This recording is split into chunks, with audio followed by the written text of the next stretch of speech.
سنیں، اللہ کا کلام سنیں، قرآن سنیں، اللہ کا ذکر سنیں، حضور علیہ الصلوۃ والسلام کی حدیث اور آپ کا فرمان سنیں، اولیاء صالحین کی باتیں سنیں، نصیحتیں سنیں، اچھائی بھلائی کی باتیں سنیں، اور ہر اگلی بات دنیاوی امور میں ہر وہ بات سنیں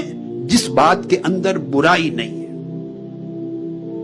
ہر وہ بات سنیں جس میں برائی نہیں، اچھائی کی بات سنیں، بھلائی کی بات سنیں۔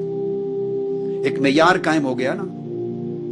اب اگر اس معیار سے ہٹ کر، اب دیکھیے قرآن بھی آ گیا، حدیث نبوی بھی آ گئی، اولیاء صالحین کی باتیں بھی آ گئی، نصیحت اور بھلائی اور وعظ اور تبلیغ اور خیر کی باتیں بھی آ گئی،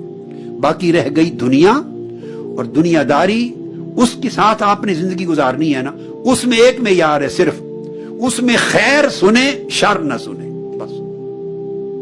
اس کو دنیا کی زندگی پہ اپلائی کر لیں، خواہ بیوی بچوں کے ساتھ آپ گفتگو کر رہے ہیں، دوستوں کے ساتھ کر رہے ہیں، کاروباری پارٹنرز کے ساتھ کر رہے ہیں، شاگردوں سے کر رہے ہیں، فیملی سے کر رہے ہیں، سوسائٹی میں جہاں بھی کر رہے ہیں، آپ کا کان اللہ نے شر سننے کے لیے نہیں بنایا،